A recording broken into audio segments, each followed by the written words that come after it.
Las opiniones aquí realizadas son responsabilidad de quien las emite, y no reflejan la opinión de ninguna empresa o persona asociada a la industria cinematográfica. El uso de imágenes y audios relacionadas al cine son usados con fines de entretenimiento y de ninguna forma con fines de lucro. Los derechos de las mismas pertenecen a los autores.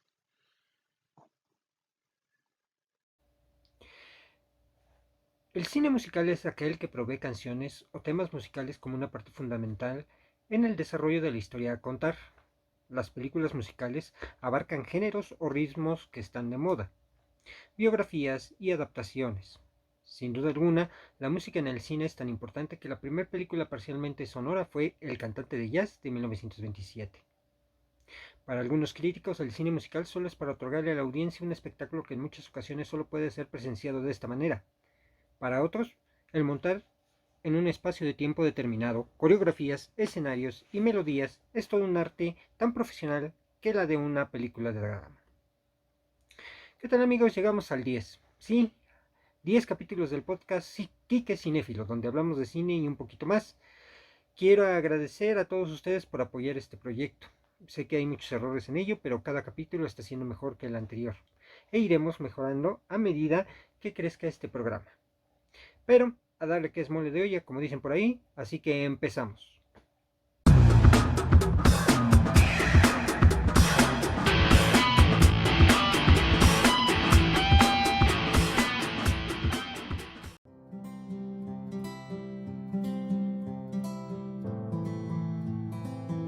Te invitamos a que nos sigas en nuestras redes sociales: Facebook, Quique Cinéfilo; Twitter, @cinéfiloquique; Instagram, @quique_cinéfilo.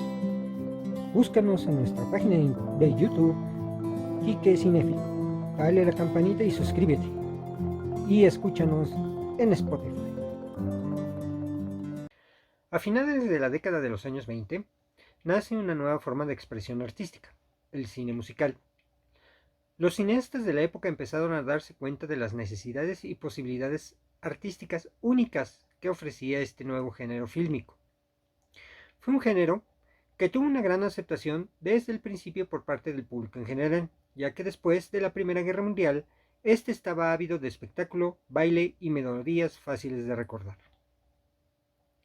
Las primeras producciones sonoras eran tecnológicamente primitivas. Contaban con un sonido sincronizado al metraje del filme, un tanto distorsionado. Esto fue por el uso de un cinematógrafo y un fonógrafo al mismo tiempo funcionando. Esta tecnología antigua estuvo plagada de un sonido metálico y una amplificación débil. Hollywood perfeccionó entonces una industria que utilizó un lenguaje de imágenes y gestos sin palabras al que todo el mundo respondió, por lo que en aquel momento los inversionistas no creían que el cine sonoro tendría éxito, el cual posteriormente obtuvo. La tecnología sonora lentamente se abría paso, y Hollywood empezó a esbozar los primeros proyectos musicales dentro de sus estudios. De principio, los artistas del momento no tomaban en serio los musicales, pero una gran mayoría aceptó trabajar en ellos para obtener ingresos dignamente. A pesar de que la primera película sonora, El cantante de jazz de 1927, únicamente incluía las canciones interpretadas por Al Johnson, utilizando el sistema Vitaphone, no es considerada la primera película musical de la historia, aunque irónicamente es una adaptación de la puesta en escena de Broadway de 1925 protagonizada por George Hessel. La fuerza de Vitaphone se centraba en un sistema de altavoces amplificado que tenía la capacidad para escucharse claramente en los grandes teatros. Al inicio, los ejecutivos de Warner se interesaban más en la música que en los diálogos. Harry Warner dijo al respecto: ¿quién diablos quiere oír hablar a los actores? La música, esa es la gran ventaja de esto. En 1928 Hollywood estaba al borde del caos, ya que la mayoría de los grandes estudios estaban siendo presionados por la audiencia para que se produjeran más películas sonoras. El cine mudo, aunque aclamado por la crítica, se proyectaba en cines literalmente vacíos. Los espectadores del Estados Unidos de aquel entonces conducían de un lugar a otro en busca de teatros en los que se presentasen películas sonoras, y en gran parte se debió al éxito de las comedias musicales. Mientras tanto, los dueños de las salas de cine se apresuraron a invertir en equipos de sonido. Los estudios se apresuraron a construir sets de grabación insonoros, la creación de distintos formatos de audio y sobre todo las formas de dominar una forma muy distinta de hacer musicales. En su desesperación, algunos ejecutivos adquirieron los derechos de cientos de obras y canciones existentes, además que contrataron compositores de Broadway para escribir musicales originales para el cine. El sonido suplantó por completo al cine mudo en 1929. El cambio del medio visual al audiovisual dio paso a un espíritu de improvisación desesperada. La nueva tecnología traería consigo serios inconvenientes. Por ejemplo, las cámaras y sus motores tenían que ser introducidas en cabinas, lo que provocaba que éstas tuvieran una apariencia estática. Casi todas las primeras películas sonoras de Hollywood interpolaron algunas canciones. Pero no sería que, hasta el final de la década, se lograra el primer filme musical. Oficialmente las películas musicales se inauguran en el año de 1929 con el filme La Melodía de Broadway, dirigida por Harry Beaumont y de la casa productora MGM o Metro-Goldwyn-Mayer. Su publicidad la marcaba como totalmente sonora. Esta película fue ganadora del premio de la Academia a la Mejor Película en 1929, siendo la primera cinta sonora que se llevaría un Oscar. La comedia musical, como se le conocería en aquellos años, logró colocarse de manera exitosa en esta industria. En la década siguiente, los estudios produjeron musicales a racimos, debido a su flagrante éxito en taquilla. Tras el desplome de Wall Street en 1929, muchos teatros de Nueva York cerraron. Las estrellas del escenario neoyorquino, incluidos Fred Astaire, Fanny Brice, Eddie Cantor y Maurice Chevalier o Marilyn Miller, tuvieron que partir a Hollywood. Algunos de ellos lograron contratos lucrativos y también algunos compositores y directores de Broadway, por lo que emigraron de la Gran Manzana a Los Ángeles. Para Hollywood, sin embargo, todo era nuevo. No existía una fórmula probada para el éxito ni métodos establecidos para la realización de películas musicales. No había ingenieros de sonido ni directores de fotografía que fueran expertos en cámaras de sonido. Además de traer obstáculos, esto también ofreció una increíble oportunidad creativa para las personas que se trasladaron al otro lado del país. Gracias a las películas de los años 30, el género se consolidó y sentó sus bases, así que en las décadas por venir, grandes directores como Stanley Donen, Vicente Minnelli o Robert Wise tuvieron excelentes críticas, apoyados por aquellos artistas que brillaron en estas producciones, como Judy Garland, Gene Kelly, Frank Sinatra o Julie Andrews, entre otros. Las primeras producciones se basaban en obras teatrales musicales que se representaban en los teatros de la calle 42 de Manhattan, corazón de la comedia musical. No es ninguna casualidad que uno de los filmes de esta época llevara el nombre de 42nd Street. En esta película, el coreógrafo teatral Busby Berkeley participaría en este proyecto con su conocimiento adaptando coreografías teatrales al cine. La película mencionada fue producida por Warner Brothers en 1933, dirigida por Lloyd Bacon y protagonizada por Ruby Keller, conocida por su bello rostro y su dominio del tap dance. Berkeley se distinguió por crear números musicales llenos de bailarinas que, llenas de vitalidad, formaban con sus cuerpos figuras geométricas y que daban un efecto de caleidoscopio, apoyado en filmar en distintas posiciones y diferentes ángulos, innovación importante para la época y que le brindaba a la escena una gran potencia visual. Un claro ejemplo de su trabajo es la cinta Gold Diggers, también de 1933. Berkeley fue pionero utilizando grúas para ofrecer planos sobrevolados. Filmó desde trincheras bajo el escenario y colocó cámaras en lugares distintos para capturar todo tipo de tomas. Los elementos de sus estilizadas películas incluían violines de neón, flores enormes o cascadas. El único rival de las películas de Warner Bros. De Berkeley en esa década fue el ciclo de películas de la RKO protagonizadas por Fred Astaire y Ginger Rogers. La película Sombrero de Copa de 1935, dirigida por Mark Sandrich, introduce a dos actores que por su chispa en pantalla llegaron a dominar el género, Ginger Roberts y Fred Astaire. Roberts, con amplia experiencia en el teatro musical, nunca había trabajado junto a Fred Astaire, mismo que no encajaba en los cánones hollywoodenses del momento, ya que era demasiado delgado, contaba con poco cabello y una voz bastante aguda. Pero lo que a Astaire le favoreció en esta industria fue que demostró en cada número musical que el baile y él eran uno solo. Bailar era su forma de expresarse y siempre la cámara seguía sus movimientos. Esta cualidad lo convierte en un carismático genio del tap y uno de los actores más representativos del género. Sombrero de Copa introduce en las producciones cinematográficas musicales la estructura y temática de esos tiempos. El argumento principal solía tener una historia de amor entre dos personas opuestas que acabarían encontrando, en el mejor de los casos, un punto en común. La pareja artística formada por Astaire y Roberts protagonizaron una serie de películas a lo largo de esta década, y sus bailes conquistaron a la audiencia. Buscando distracción entre la dureza y la desesperanza que trajo a Estados Unidos la Gran Depresión. Algunos ejemplos de estos filmes son Volando a Río de 1933, La Alegre Divorciada de 1934, Swing Time de 1936 o Sigamos la Flota de 1936. A finales de la década llegó uno de los musicales más queridos de la historia del cine, El Mago de Oz de 1939, protagonizado por Judy Garland. La aquel entonces adolescente hizo del personaje Dorothy una cálida fantasía que afirma el valor del hogar. La película tiene un encanto inocente y también una de las canciones más atemporales de los musicales, como lo fue Somewhere Over the Rainbow, cuya música escribió Harold Arlen y la letra fue obra de Jeff Harburg. En la década de los 40 aparece en escena un bailarín, coreógrafo, productor y sobre todo actor que cambió el género, Gene Kelly, quien junto a Stanley Donen cambiaron la forma de crear musicales, grabando fuera de los estudios y haciendo evolucionar al musical. De su asociación tenemos, por ejemplo, Un día en Nueva York de 1949, y de la mano de Stanley Donen se crea la obra de MGM Cantando bajo la lluvia de 1952, considerada como una de las películas musicales más grandes de todos los tiempos. Mientras que Astaire se le identificaba por la sofisticación de su estilo, Kelly destacaba por su carisma innato. Su baile en solitario con el paraguas y pisoteando charcos al ritmo de la canción principal de la película es uno de los momentos más icónicos y más recordados de la historia del cine.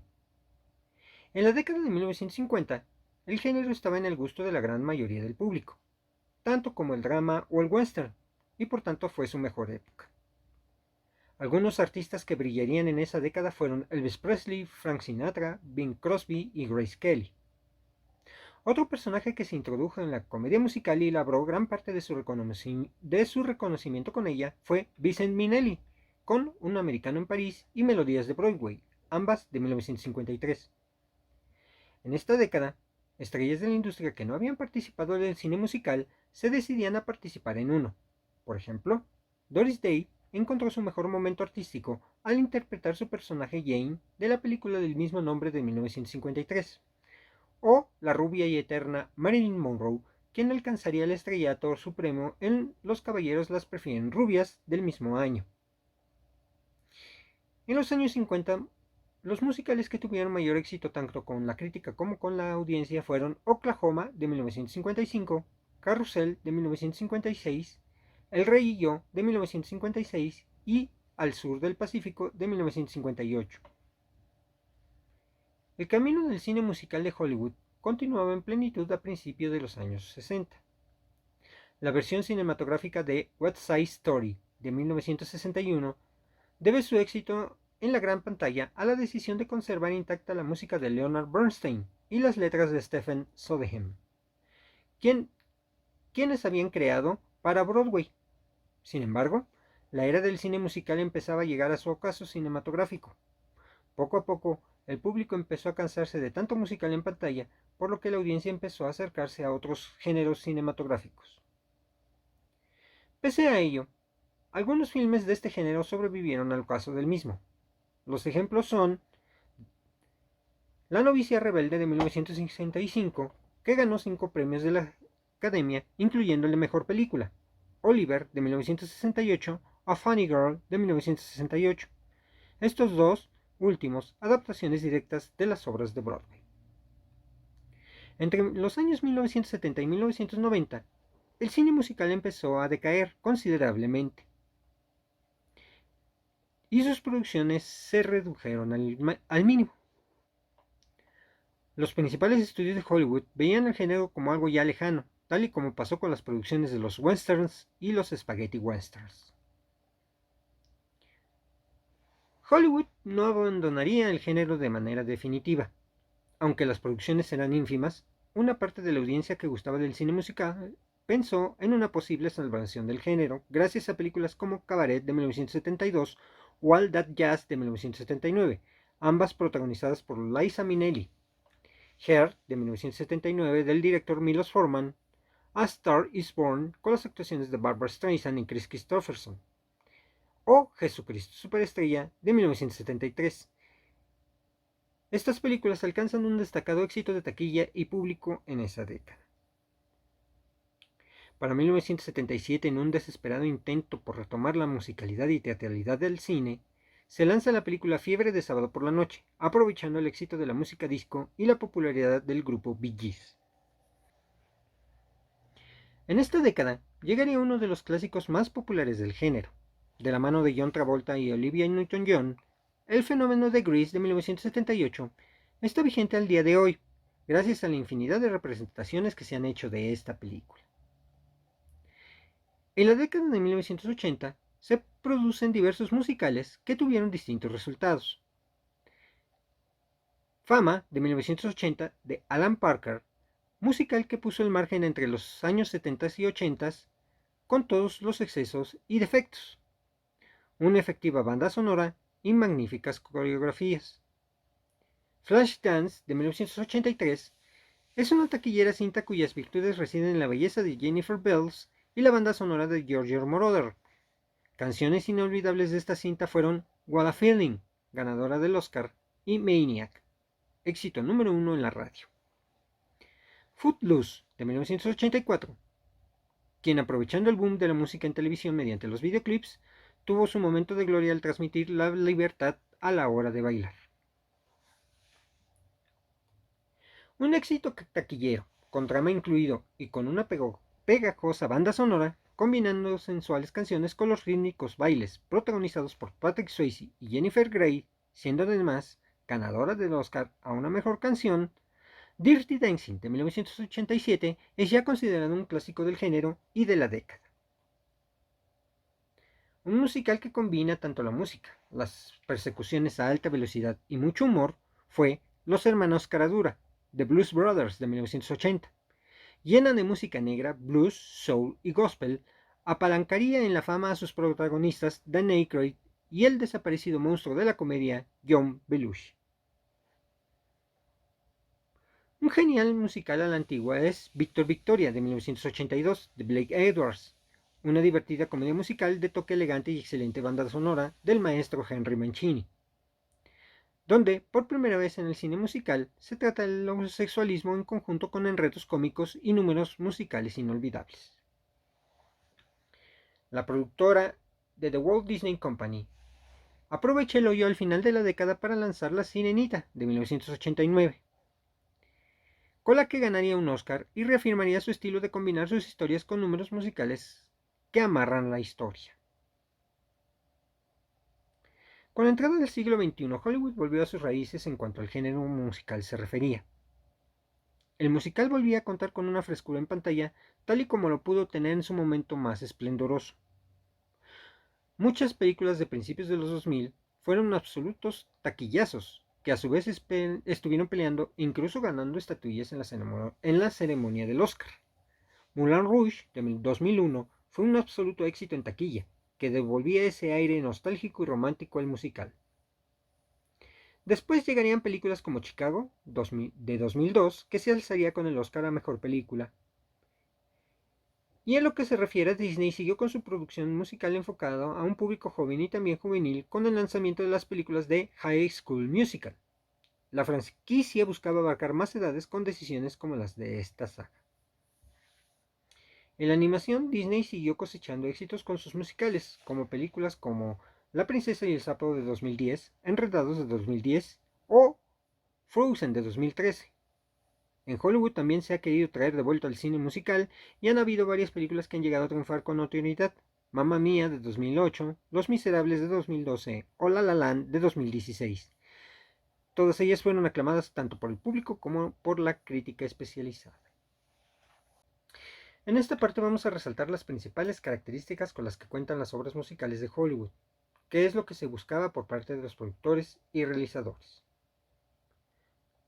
Nos parece obvio y hasta redundante, pero es uno de los elementos más importantes del género.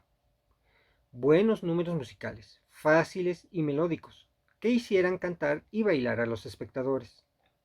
Se buscara que fueran accesibles y sencillos, para que cualquier tipo de público pudiera entender la historia que se le estaba contando. Incluso había un sonido de Broadway, que a menudo estaba asociado al grupo de compositores neoyorquinos de la Tin Pan Alley. Pese a que un estilo predominaba musicalmente, había subgéneros musicales dentro del mismo cine. No se limitaban artísticamente, ya que el género tenía que estar en constante transformación para seguir gustando a los espectadores. A veces llegamos a pensar que el género musical en el cine es plano en su narrativa. Sin embargo, esto no es cierto. Los grandes musicales que ha dado el cine a lo largo de décadas tenían en común contar historias auténticas, fascinantes. Historias que aluden a la condición humana. Dicho de otra forma, historias con las que podemos sentirnos identificados de una u otra forma. Por otro lado, debían ser fascinantes. El público tendría que ser atraído por la historia. Los espectadores desean adentrarse en un mundo de fantasía, pero también entrar en el ámbito personal. En ese aspecto, el cine musical demuestra ser uno de los géneros más puramente cinematográficos dentro del séptimo arte. Las distintas producciones musicales de Hollywood contaban con un sofisticado y esplendoroso diseño artístico. Era una parte fundamental de dichas obras, ya que les imbuía en un universo florido y armonioso, donde los problemas se dejaban a un lado o se cantaban a voz viva. Por tanto, durante el periodo de máximo esplendor del cine musical, el director artístico tenía un peso inmenso. Había que ser imaginativos e introducir a la audiencia en lugares que nunca antes hubieran pensado presenciar en el cine. Hubo mucho derroche de presupuesto inicial de estos proyectos a principios del siglo XX, cuando todo parecía ir viento en popa hasta la crisis del 29. En los años posteriores se fue más cauto en este sentido, pero a medida que los musicales iban teniendo cada vez más éxito en taquilla, los productores se animaban a apostar más decididamente por ellos. Un ejemplo muy claro es el del Mago de Oz de 1939, con sus resplandecientes puestas en escenas y a su vez lúgubres dependiendo de la acción de la trama. En el cine musical no solo importa que haya una coreografía que ofrezca una estética bella, sino que también sepa moverse con los tiempos que impone el medio cinematográfico. Las coreografías debían dar sentido a la historia que se pretendía contar y que contara en el mundo interior de sus personajes. Normalmente, al igual que pasaba con las canciones, se asociaban ciertos números a ciertos personajes que les identificaban. Por eso, muchos de los coreógrafos más prestigiosos de Broadway fueron llevados a Los Ángeles para que se encargasen de las producciones venideras. Si hubo una pareja que elevó los números de baile en el cine musical a otro nivel, esos fueron Fred Astaire y Ginger Rogers. La belleza y exquisitez de cada coreografía que interpretaron a lo largo de la infinidad de largometrajes en los que trabajaron juntos hicieron de ellos unos mitos del género. También tenemos que mencionar al gran Gene Kelly, que también fue el culpable de llevar a cabo varias de las coreografías musicales más recordadas del séptimo arte. Con un estilo distinto al de Fred Astaire, Gene Kelly consiguió enamorar a Hollywood por su carisma arrollador y por cómo sabía entender de maravillas lo que pedía cada escena en cuanto a baile. Estos genios son las caras más visibles del género, que aún al día de hoy las recordamos. Su presencia sigue siendo influyente en el Hollywood actual, pese a no tener nada que ver con el que vivieron dichas estrellas. A continuación les enlistaré las mejores 25 películas musicales según la crítica especializada. Cantando bajo la lluvia de 1952, protagonizada por Gene Kelly, Donald O'Connor y Debbie Reynolds. Esta película, como dato curioso, tiene que se dice por ahí que la lluvia era de leche. Sin embargo, no era así. Para que el agua pudiera ser captada por la cámara, se utilizaron técnicas de iluminación para que pudiera rodarse esas escenas. Además de que el pobre Gene Kelly tuvo que rodar varias secuencias con 39 grados de temperatura. Chicago, de 2002. Rob Marshall adapta este clásico anónimo de Broadway de John Kander. Esta película es protagonizada por Renée Zellweger, Catherine Zeta-Jones y Richard Gere. El fantasma de la ópera de 2004. Joel Schumacher, ya fallecido, dirige esta adaptación del musical anónimo de Andrew Lloyd Webber, que a su vez se basa en la negra novela gótica de Gaston Leroux. Emmy Rossum, Gerard Butler y Patrick Wilson son los protagonistas de este drama romántico. Grease o Vaselina, de 1978, protagonizadas por Olivia Newton-John y John Travolta. Esta comedia musical es una película dirigida a los adolescentes basada en lo feliz que se era en 1950. El Mago de Oz, de 1939. El cine musical no podría ser concebido como tal sin El Mago de Oz, una película dirigida por 4 de los mejores directores de Hollywood en su momento: Victor Fleming, Mervyn LeRoy, Richard Thorpe y Kim Peter. El reparto además contaba con una de las caras más angelicales de la época, la de Julie Garland. Esta adaptación del libro de Lyman Frank Baum se inspira en la primera mitad del cuento original de este autor, relatando el primer viaje de Dorothy al mundo de Oz. Esta película al día de hoy es considerada una de las obras culturales claves y bien de la humanidad por parte de la UNESCO. Y como dato curioso, dicen ahí algunos fumados que si tú pones la película del Mago de Oz y paralelamente reproduces el disco The Dark Side of the Moon de Pink Floyd, te lleva a una experiencia audiovisual como nunca. Yo creo que hay que fumársela bien sabroso para poder verla, porque yo ya lo intenté y como que no. Bueno, continuemos. El violinista en el tejado, de 1971. Una de las mejores películas del género musical, basada en la obra musical de 1964, que retrata la vida de una comunidad judía a principios del siglo XX en el pueblo de Anatevka, en la Rusia zarista. Tevi, encarnado por Chaim Topol, a quien conocemos como Zarkov en la película de Flash Gordon, debe lidiar con los cambios que operan en la pequeña comunidad y con el hecho de que sus hijas crezcan y desafíen la tradición y lo que se espera de ellas. Teive, protagonista de la obra, también sirve de narrador. Y como lo platicamos en la anterior plática que tuvimos de la música del cine, esta fue la primera obra maestra en cuanto a musicalización de John Williams. Moulin Rouge, de 2001. Esta es una de las películas musicales originales del cine. Dicen que se basa en La Dama de las Camelias de Alejandro Dumas, pero no se ha comprobado. Ewan McGregor, Nicole Kidman son los protagonistas de esta película, que en clave de jukebox utiliza canciones de pop y rock para contar la historia. La leyenda de la ciudad sin nombre, de 1969. Titulada originalmente Paint Your Wagon o Pinta tu carro, esta película musical western tiene un tema muy picaresco. Además, fue protagonizado por Clint Eastwood. Sí, ese Clint Eastwood. Lee Marvin, también Lee Marvin, y Jan Serberg. Esta fue ambientada en la época de la fiebre de oro y narra el asentamiento de una pequeña localidad minera. Los Miserables, de 2012, qué peliculón para mí.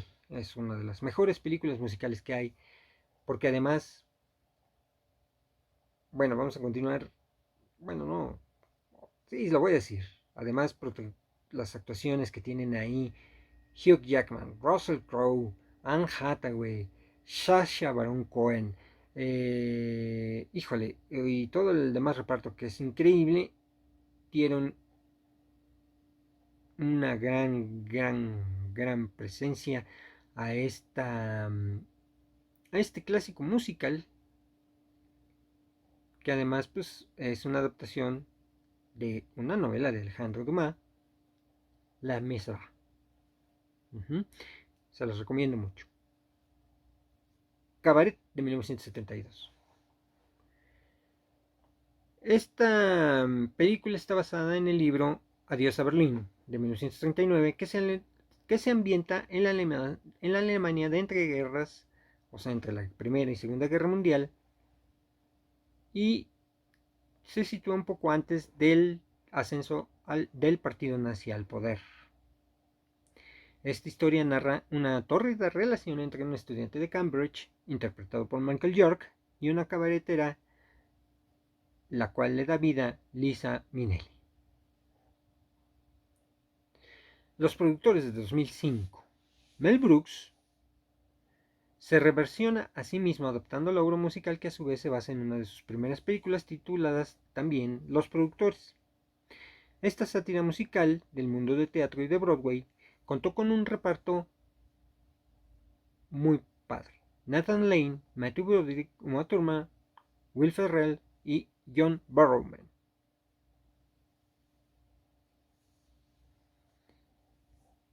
Mary Poppins, de 1964.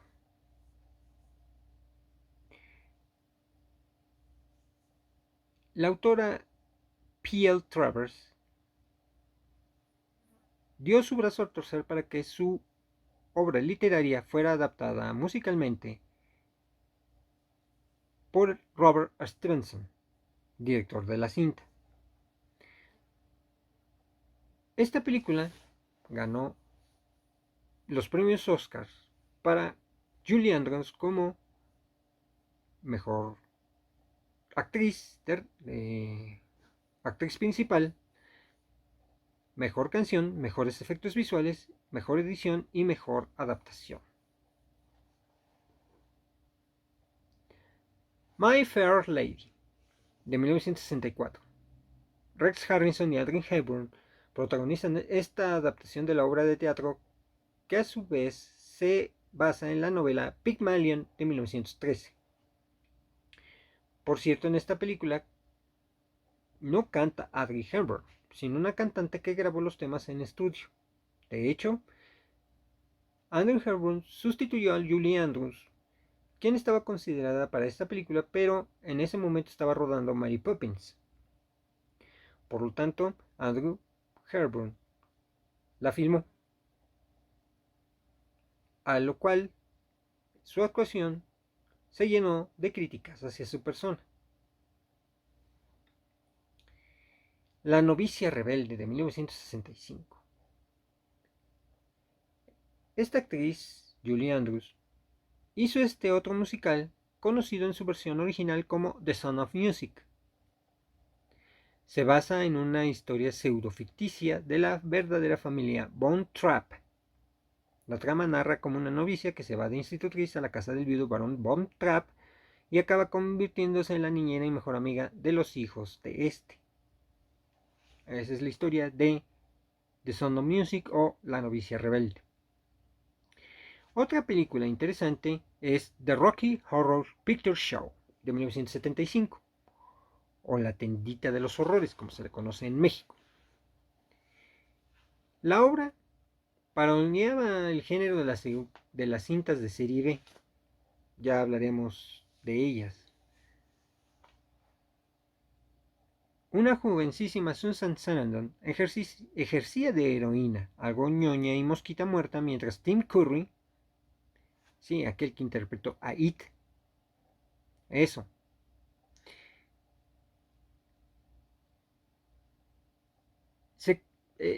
Tim Curry se calzaba un corsé y se convertía en un dulce travesti del planeta transexual en la galaxia Transilvania. Esta película representa un hito en la lucha por la libertad sexual y con un discurso de parodia y crítica hacia los estrictos roles sociales y sexuales tradicionales. The Rocky Horror Picture Show es una película que ha asentado sus bases en el mundo del espectáculo. De hecho, ya se dice que hay por ahí un remake en marcha. Ojalá y le haga justicia a esa cinta. West Side Story. Esta es una adaptación de una obra de Broadway combinada con una historia de Romeo y Julieta adaptada a la modernidad. Claro, adaptada a la época de 1960. Natalie Wood y Richard Beymer fueron los protagonistas de este drama racial. Sí, la familia de María es puertorriqueña y canciones como I Feel Pretty y Maria o I Just Met a Girl Named Maria fueron las canciones que esta película hizo famosas.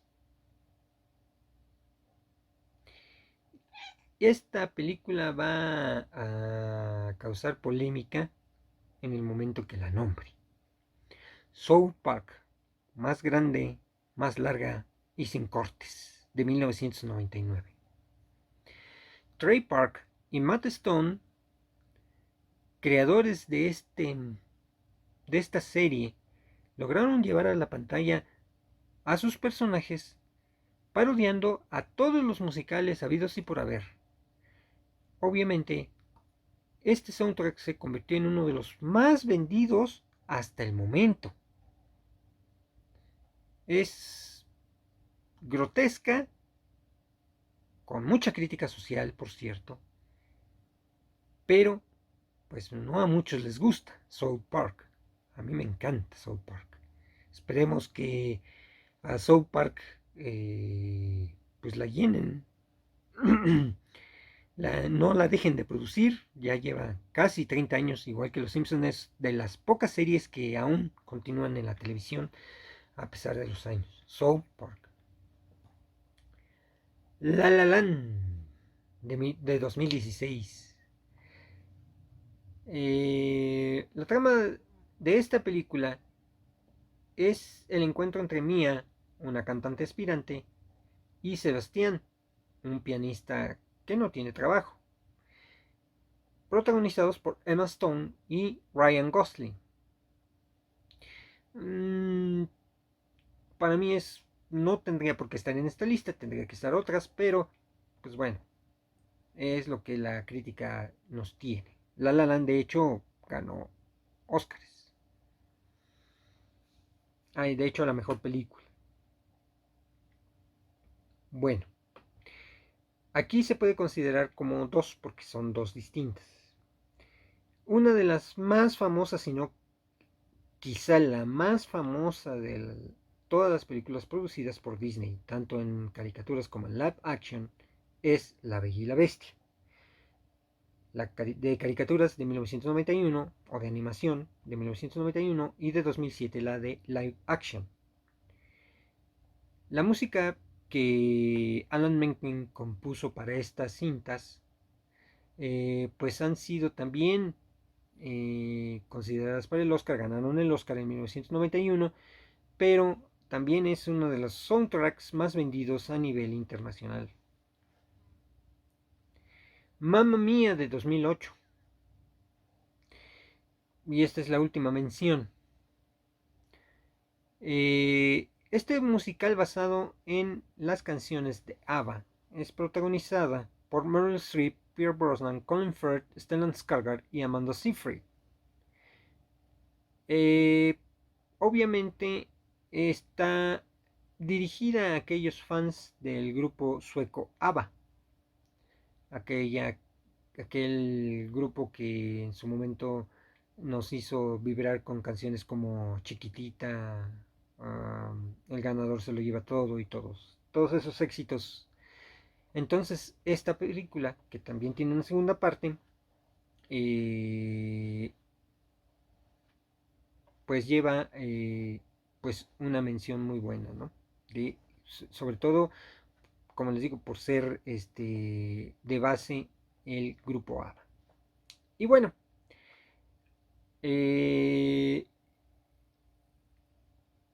puedo hacer mención de cintas que no están en esta lista, como Jesucristo Superestrella, que en su momento pues fue considerada política también, pero que pues introdujo la ópera rock al cine.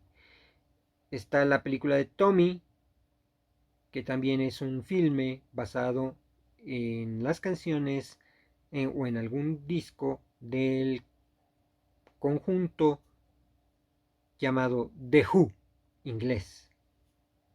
También está la película The Wall de Pink Floyd de 1982, basada enteramente en el disco homónimo de Pink Floyd, The Wall. Por supuesto, tienen que ser consideradas dentro del cine musical, aunque no del Hollywood musical. Están las películas de los Beatles: Help, A Night, A Hard Days y The Yellow Submarine. También hay películas musicales que no se consideraron, por ejemplo, Moonwalker de Michael Jackson, que para muchos pues, es un video de larga duración. También películas musical, está y pues todas las películas de Disney, aunque desde 1939 que se filmó la primera, que fue Blancanieves y los Siete Enanos, siempre hubo o ha habido música en las películas de Disney enteramente desde la década de 1990. Ya la academia las consideró como musicales por que producían más números, ¿no? Una de ellas, pues la más recordada, pues, es El Rey León. El Rey León, que ha sido adaptada a Broadway de muy buena forma. También películas musicales, pues hay otras más que no trascendieron. Por ejemplo, hay una muy buena que es de 1998, si no mal recuerdo, que es The Birdcage, o La Jaula de los Pájaros, basada también en la obra de Broadway de Birdcage, cuyos protagonistas son Nathan Lane y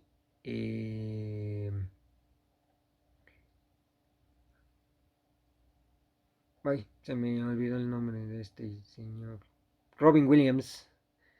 Robin Williams y Nathan Lane protagonizaron esa película, también con un tema muy, muy sensible, que es la cuestión de la homosexualidad.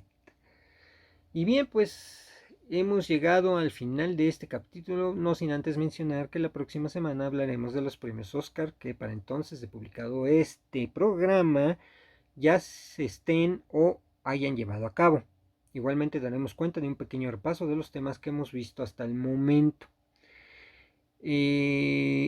Ha llegado la hora pues de despedirnos. Cuídense mucho. Nos vemos y escuchamos la próxima semana en el podcast Quique Cinéfilo, donde hablamos de cine y un poquito más. Gracias a todos y pásenla súper. Hasta luego.